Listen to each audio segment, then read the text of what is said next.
Hello everyone, my name is Ghettone, and today I will be getting a review of the Power Rangers franchise, beginning at Season 1, Episode 1. Well, today this video is going to be a review of the original unaired pilot. Before we start, I have a short clip with Austin St. John and Walter Jones, and they give us a brief history of the Power Ranger production and a quick plotline explanation. It's unreal hearing the convoluted plot being explained by the Rangers. It honestly sounds like how teenagers would actually talk. Rita escapes and starts attacking Earth, which makes Zordon pick 5 teenagers, that's us, to save the Earth. Things go pretty well till this new kid shows up and gives us a lot of problems. The new kid turns out to be Tommy, who joins the Rangers and gets very friendly with Kimberly. They introduce the pilot, and we begin our trip down memory lane. We open in a bowling alley, and literally within seconds of Zach showing up, Kimberly somehow manages to launch her bowling ball across the room, hitting someone's food and having that food splash on someone with a leather jacket. The way she reacts is pretty bratty, only caring about her nails. That could have seriously hurt someone. This leather-jacketed man and his goons start a scuffle, one of those goons being an unnamed Bulk character. And Trini is the one who actually throws the first punch. But not only that, she gets a little combo and follows it up with a nice arm toss. I can't ignore that some of the moves are either implied or just kind of done off screen. Jason does get a strike using Bulk as the ball, fitting for his role later on in the show. The kids finish up the fight and the show transitions to a report on TV from the moon. I wondered what TV show was playing on the TV, and it's Samurai Pizza Cats, an anime dubbed by Saban. On the moon, some stupid idiot astronauts have found and opened a dumpster and released Rita Repulsa. Rita, somehow from the moon, has the ability to make buildings move around. This alerts Zoltar and Alpha. This is when we get to see that not only are both of them in terrible shape, but the command center itself.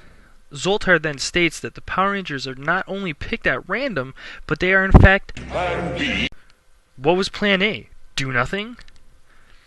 Our soon-to-be Rangers are teleported to the command center, where Alpha explains to us that Zoltar is an interdimensional being caught in a time warp, and Alpha himself is Zoltar's robot assistant. Zach quips, Yeah, right, and I'm a Ninja Turtle. Giving us one more piece of evidence that Ninja Turtles and Power Rangers actually take place in the same universe. Zoltar then uses a projector, not the viewing globe, to explain some plot. Trini asks the logical question, But what does all of this have to do with us? And Zoltar's just like, As teenagers, the future of the planet is yours. We get to see some classic Animorphs style animation showing each Ranger and their respected animals. At this point, I realize that the actors are not taking any of this even slightly serious. Also, Alpha 5 happens to have hockey glove hands. The teens decide to ditch the face of Bo. For some reason, when Rita sees the teens walking in the desert, she immediately says, Teenagers? Zoltar must be behind this. And sends her putties down. We get to see our first putty scene, and it's odd. When the putties show up, the group instinctively fights them. There's no shock, there's no nothing, just, ooh, fight. This fight stinks of classic Star Trek, and the putties appear to be metal because when the Rangers hit them, they make clang sounds. After the Rangers are thrown into a pile and literally cry for help, they decide that, hey, let's try these transmorpher things out that Zoltar gave us. They morph, and we get to hear the Rangers call out their animal names, which reeks of just not caring at all. Triceratops, Tyrannosaurus. After seeing our heroes transform using their new powers, the putties just look at them in confusion. Zoltar immediately sends them to downtown Angel Grove City, and Rita sends down Fly Guy. We get to see a decent fight with the Rangers and putties, helped out by the theme song playing. I have to note that there are no hi-yahs or any action sounds by the actors. Okay, I have to point out here that at the beginning of the fight, we get to see Goldar with the putties, but when we cut to Rita, he's right behind her, and when she throws her staff, Fly Guy is shown growing. The Rangers then call their Zords, and we get to hear some great lines like, Back here, this is kicking. The Zords combine into cannon mode, and we get to see that not only was Fly Guy made big, but so was Goldar. Megazord sequence is initiated.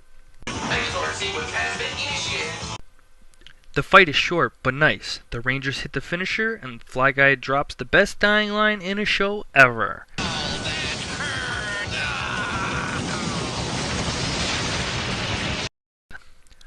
Brilliant. For some reason, after killing Fly Guy, the Rangers celebrated at the command center. Where did Goldar go? Did he just run away? Zoltar explains why each Ranger is fit for the job. Jason brings leadership and courage. Kimberly, beauty and grace. Zachary, a love for life. Billy, a knowledge of the ages. And Tree, lightning hands and a peaceful soul. Decent.